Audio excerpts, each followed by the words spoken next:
पुण्यामध्ये उद्योजकांवर दादागिरी करण्याचं प्रमाण चांगलंच वाढलंय। राजकीय पक्षातील काही लोकांकडून ही दादागिरी करणं सुरू असल्याचं स्वतः मुख्यमंत्र्यांनी सांगितलंय।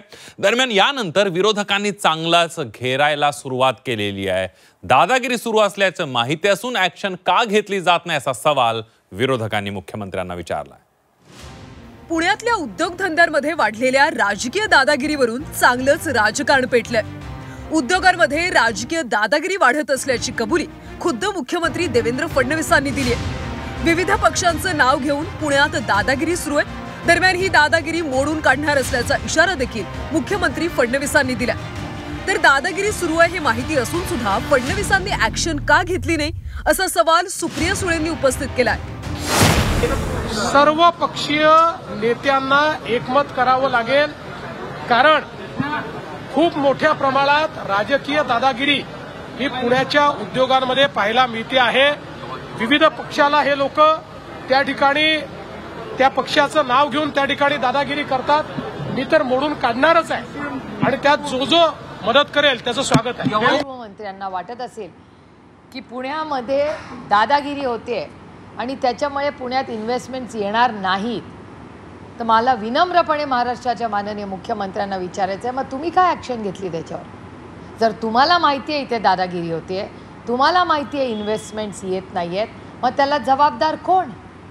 माननीय मुख्यमंत्र्यांनी एक तर सांगितलं पाहिजे आम्हाला की कुणाची दादागिरी होते आणि इन्व्हेस्टमेंट्स येत नाही आहेत। हे कबूल केल्याबद्दल त्यांचे मी आभार मानते, पण त्याच्या मागे कोण आहे?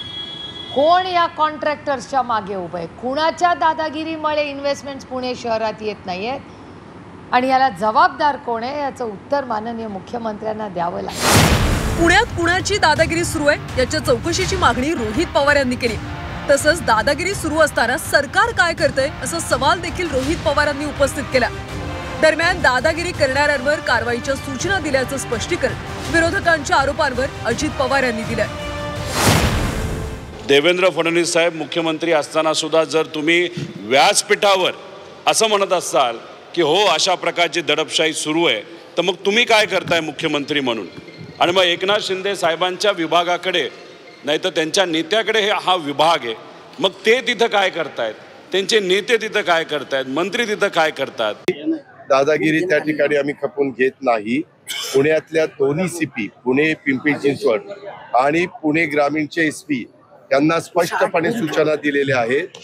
कुठल्याही पक्षाशी संबंधित असणारे इंडस्ट्रीवाल्यांना जर त्रास देत असतील, काही तिथं अडचणी निर्माण करत असतील, तर त्यांच्यावर केसेस दाखल करा, कारवाई करा। 3-4 वेळेला केसेस दाखल करून पण त्यांनी ऐकलं नाही तर त्यांच्यावर मकोका लावा, इथपर्यंतच्या स्पष्ट सूचना तिथं असतात।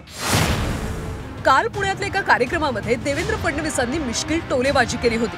काही लोक दादागिरी करत नाही, मात्र त्यांच्या व्यक्तिमत्वात ते दिसतं असं मिश्किल विधान देवेंद्र फडणवीसांनी केलं होतं। दरम्यान फडणवीसांच्या विधानानंतर रोहित पवारांनी देखील एक विधान करत दादा आणि फडणवीसांवर अप्रत्यक्षरित्या निशाणा साधला।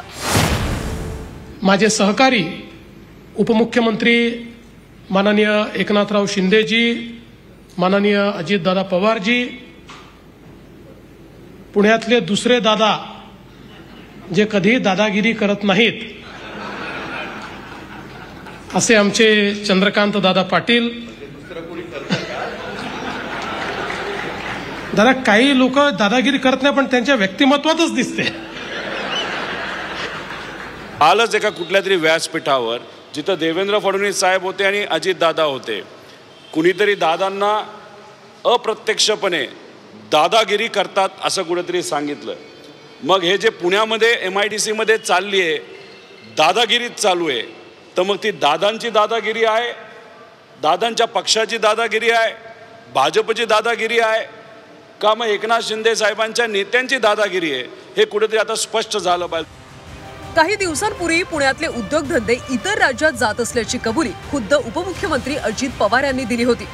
तसंच आता उद्योगधंद्यांमध्ये वाढत्या राजकीय दादागिरीमुळे देखील पुण्यात उद्योग येत नसल्याचा दावा केला जातो। त्यामुळे पुण्यातल्या राजकीय दादागिरीवर लगाम लावण्यात सरकारला यश येणार का हे पाहणं महत्त्वाचं आहे। ब्युरो रिपोर्ट, झी 24 तास।